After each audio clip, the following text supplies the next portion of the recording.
Good afternoon, Sandy. Thank you for joining me once again. Any technical issues on your end today? Not today. Sorted those ones out. Very Yeah, good. no, all good, thanks. Apologies, I was a little bit late for the meeting. I had a few issues myself, but I think I've got them sorted now. All right, so as we've already talked about, we're going to be doing our RPL assessment for BSB WRT 311, which is Write Simple Documents, okay? So the idea of this meeting is just basically to confirm that you have the skills and required knowledge to plan, draft and review simple workplace documents, okay? So we're going through an RPL process because in your general work life, you do a lot of this stuff anyway. So we're just going to go through, answer some questions just to confirm that you actually have that knowledge and skills to be deemed competent in this particular area. Okay. So basically, I'm going to ask you a series of questions and get you to discuss the evidence that you're going to provide for me. So some copies of your documents that you have created to show that you've got the knowledge and understanding of the tasks that we need. Okay. If you need to ask a question, by all means, please do. We'll try and work through anything that we need to. You don't need any extra help with literacy or learning or anything like that. So we've established good in that department. that already. Okay, so basically question and answer. It is designed to be verbal. So if you do have at any point have any question issues sort of in doing things verbally, let me know. We might be able to do something written. Remembering again, as per all of our assessment, we're looking at competent and not competent. So competent means you've met all the requirements of the unit. Not yet competent means there's still some further evidence that we might require. So at this stage, haven't quite received the copies of your documents yet. So at this point, until we get those copies of the documents, you will still be deemed not yet competent, regardless of the outcome of the questions that we've done here. So any questions about that? It's all perfectly clear. Thanks, Tan. Yeah, all right. Just one thing, I do need to take some notes on your answers, obviously, because I need to record some information as well. So if I look like I'm sort of scribbling down and maybe not paying attention, I am. I just need to take those notes as well. So I've got my evidence. Does that work for you? That's okay. That's no drama. Yep. Okay. So basically all of this is referring to your everyday work life and how you might create and use documents in that role. Okay. All right, so the first one is tell me about the types of documents that you create in your job. What are they, and who are they generally for? So some of the documents that we create, for instance, is my school or our school newsletter. So I put the information in, it's sent to me by staff and admin team at the school, and then I put it all together and edit what I can and source photos, and I put that issue all together. So it's set on a standard template that we use. So it's not something that I don't have to create that template every week. It's always there. It's just taking out the old information and putting the new information in. So that's one of the documents I can create. Also, we generally sometimes have to send letters home to parents. It might be an absentee letter or just a general what's happening, what teachers might want some information sent out. So we might do a letter, but most of all of our letterhead is standard. So we have a template with that. And it also has our school logo on, because nothing is regarding school documentation can leave without a school logo, and all our letters have to be signed by the principals. So and it has it has its own style format as well. What else do I do? I do letters, and I do a lot of emails to employers regarding traineeships and signing up documents for traineeships, but that's all on email. And once again, we have to have the school logo on it, as well, with the school details, address, phone number, etc. So that's just a few of the things, Tan. Yeah. So in your newsletter, I saw you're probably possibly a little less official than, say, a letter going to a parent. Did you have any role in designing the template of that at all? Or any input in it? Well, I probably had a little bit of input, but we're very much guided I suppose, by the Department of Education as to what is required to go on any documentation that leaves the schools. So some input into the style of it, but when you come to logos and stuff, we don't have any input in that. We have to go by what our school logo is. So yes and no. Okay, that's good. So for one of your documents, tell me how you determined your audience purpose and the requirements for your document according to your organisation's policy and procedures. So you've probably covered that a little bit, but is there anything else you want to add to that? How you determine your audience and that sort of thing?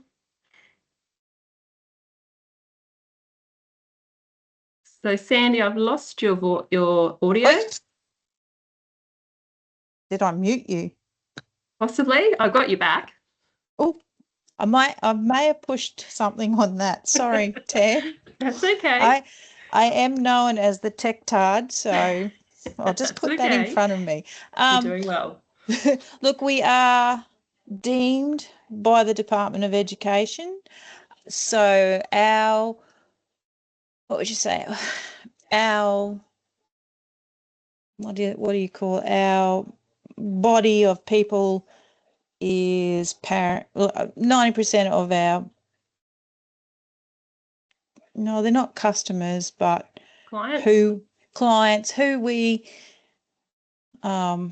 give information to are parents and staff.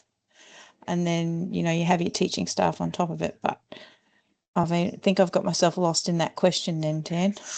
So I guess it's because you do have to follow EQ rules and things like that. Yeah. A newsletter, if you're sending it out, it's not, hey, how you going? It's a probably more formal sort of language and targeted to that level. Yeah. Is that right? So yes, it is very much a formal, like you have the admin team, which is the principal and the HODs and the deputy principal and our business manager. They what we regard as the admin team. They do an article, and that article is very structured, very formal, and then we might have towards the end of the newsletter the more easy flowing stuff like community notices, like netball's Monday night, or there's a Woodmiller bus meeting on Tuesday afternoon. Yep. So those ones don't have to be as, structurally formal. They can, just be put in there, whereas the principal's message has to be, we have to justify it. So it has to all start and finish in a line. It has to be a certain font size. It has to be a certain font. And it has to be signed off like Principal Mr. Simon Graham. Okay. So yes. Good. All right. So that's probably led us into the next question as well. So for one of your documents, tell me how you determine the required format, style, and structure. So you just talked about having to have font size, justification, all those sort of things. So yeah. And it has to have the school logo on it. It doesn't matter what it is. It's always got to have the school logo. Yeah. Okay, good. For one of your documents, tell me how you establish the correct method of communication. So working out whether an email or a letter, signed letter is the best option sort of thing. I'll just give an example. We just had a ceremony presentation for our students on behaviour and engagement in classes. Because our mail is so slow out here, we sent a mail letter, but because it can take up to a week for a letter to get from the high school to a house in Gayndah, we also sent it by email. So I suppose it'd be the urgency of it. Emails are quick and fast, and most people have emails. 70% of our students come from, Mandubra and live out of town. So mail runs are only twice a week. Just to get a letter from Gayndah to Mandubra can take 48 hours. So depending on what it is, most formal stuff goes out by mail. But if we're if we're urgent and we want something that parents can get straight away, generally we'll send an email. Although now we can send SMSs too, because we have a system here that we can do that in bulk if we need be. Yeah, so it's basically about the urgency and the formality Mm. of what's being sent out. That sort of determines how you're going to, what sort of format you're going to use. Yeah. Cool. For one of your documents, tell me how you establish key points to be included in your document. Well, key points would go back to the newsletter. The key point is the article from the admin team. Yeah. So generally you can work out what, the admin team will sort of give you an idea of what the story is about. And 9 times out of 10, whether you fluke it or not, but your articles that follow it generally follow what's in that main article that the principal's done, or the deputy, or the HOD. So it all goes by what the principal says. Yeah. So I would guess using that template sort of tells you these are the areas that we want to talk about. You talked about the principal's address, that's always in it. Yeah. To do various different things down to your community notices. So I guess the template helps you be guided by what you're putting in. Yeah. Yeah, because that's obviously someone's decided that, and that's the information that wants to be distributed each week. The template is the front page it's a calendar kind of thing, and then you might put a photo of something, or like this week, next week it could be about the ceremony that we had on Monday. Then it'll be the principals, blah. Then it might be subject areas. It could be an excursion or some football or some sporting results, and then your community. So there is a step by step as to how it's set up, but 9 times out of 10 it does gauge by what, like parent-teacher interviews are coming up. So, there'll probably be something in that one. And then it'll be the article about how you can log on to SOBS to book your appointments. So, okay. All right. So next one, for one of your documents, tell me how you develop the draft document to communicate key points. So I guess what was your drafting sort of process? Yeah, so we can use the invitation to our awards ceremony. So my HOD tells me what she wants. I just come back. I have a sort of a template for that kind of stuff, and then a template that I've made up, but once again, it has our standard letterhead design on it. Well, no, it doesn't have the letterhead design, but it has a design that we use for that particular reason with the logo. But then I'll just word what I think the ceremony might be, and then I go back to, well, in this instance, it was our junior HOD. I went back to her and said, is this what you want? Does this description cover the invitation for the ceremony? And we just do it that way, draft it backwards and forwards until they're happy with it. Okay, very good.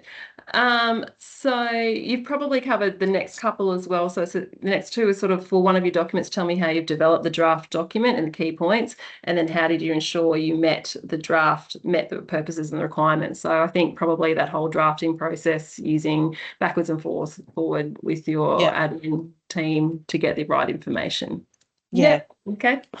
All right. Did you have to obtain and include any additional information in your draft document? If so, what was it and why? So through those conversations, was there extra things you needed to be added? No, I think I had to delete.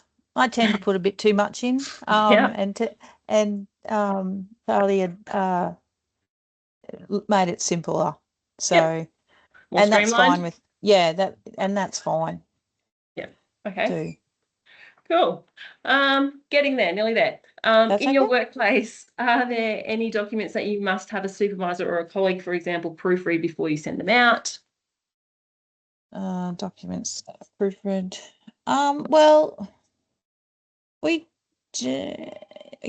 you're doing an excursion or a letter out to parents regarding excursion times and stuff, that you draft it, you put it on letterhead, and then it has to be signed by the principal and the other person involved. So generally they're teachers, but sometimes we help we help do those letters if you have to, but nothing can leave the school without the principal's signature on it, basically, except emails. You can do your own emails, but like formal stuff, that's all got to be, the principal has the right, he has the power. So I would guessing using Word, you're probably making sure you're looking for all the grammatical and punctuation tools that they have as well. So obviously if you see a document's got red lines or blue lines on it, you'll be taking some steps to fix those before they go out. Yep. Yes, and you try, and same with the newsletter, we try and proofread it too to make sure we have commas in and it makes sense. Yeah. Cool. What changes did you have to make to one of your documents? Discuss how you ensured those changes were correctly made. Was it a check? So if you've noticed some errors in your proofreading or something like that, is there a plan or? Well, I did make an error. So with our ceremony, I read my deputy's, my HOD's email and did one lot of certificates, and then we decided we'd have a meeting to make sure we had everything covered, and missed that I had actually missed the second email with a whole other lot of certificates. So it was like, well, we better work those out. But I suppose you do draft. Everybody does a template or has a go, and you always get someone to check it over. Yeah. I'm not great with words sometimes. I sometimes put too many words in. So or you get on a roll and you just babble. I'm good at that. And I think at one point, even your own self-awareness of that, do you find you sometimes pull yourself up and go, "Woo up, I've got to stop." Yeah, I've already said that, and now I'm telling you again. So, I like to get someone to read over. Things. Good. Not sure that explained it very well, Tam, but anyway. No, that's okay. That's good. You're right. How do you check your documents for spelling, grammar, and punctuation issues? So I think we probably addressed this as well. Spell check's good. Yeah. And then you read it yourself, and then if you're still not happy with it, then Mrs. E is always good with a red pen. Yeah, and someone else to proofread. Yeah, I find sometimes if you've written it, you read it, you still, you don't necessarily always pick up those mistakes. So, very good. What is your process for ensuring your document is readable and that the sentence, paragraph, sequencing, and structure of document are correct? Well, you get it proofread. Yeah. Yeah, basically. Yeah. Okay, good. What are 2 examples of organisational policies and procedures for written documents? I think you've probably covered that a little bit already. You've already talked about the fact that things can't go out without a signature. School logo and a principal's signature. Yeah, cool. Logo and a signature. Good. 2 to go. When you use general emails in a work setting, would you use general emails in a work setting, and why? Well, I just did one before I got on here, just to let all staff know that one of our students is doing a couple of extra days on his traineeship, so just to keep them all in the loop. What was the question, Tan? So when would you use general emails in a work setting to communicate and something, and why? So basically bulk information or bulk people? Bulk people, or like in school, like the phone rings, parents want to talk to teachers are in class, so you send an email to the teacher to say, can you please make phone contact with this parent? So email is very good. I like emails. Yeah, it's quick. People can then look at it in their own time and respond to it in their own time as well. So and you can do that and have someone come back to you about it. And it's a bit of a paper trail too. Yes, so absolutely. Nice. Yep. Okay. When would you use procedures to communicate something, and why? So is there any procedures that you use? Is there a set pattern of this happens, this is a procedure we go? Thinking maybe is there anything in like safety or? Well, we have procedures for kids for first aid here in the office. Simple things like Band-Aids we have to go through and put them on our work health and safety portal at school, even if it's just a Band-Aid to cover. They had a Band-Aid and they lost it, we still have to do that. So that's a protocol that we have to follow. If a student's been hit in the head or something from sport and they come to the office, our school protocol is to ring parents just to say, hey, he's had a hit in the head or she's had a hit in the head. Nothing, we don't think anything's wrong, but we're just letting you know to be cautious. Yeah. And they're obviously always documented after. Yeah, they're always documented. So in a program called One School. So and that would be governed through Education Queensland as well. You would be following their policy. Yep. Yes. Okay. Yeah. Cool. All right. I think that's probably it. Did you have any questions for me at all about what we've done? No, it's all pretty straightforward. Tan, you explained it well at the start, so thank you. That's right. And it's easy. Easy enough to do. I will send you an email just to get some feedback on how you found the session. If you can just complete that and then send that back to me. And like I said earlier, if you can send me the documents, then I can have the documents and this to determine whether you're competent and whether we can RPL you for this particular unit of work. Okay, thank you. All right. Thank you very much. See you, Tam. Bye. Bye.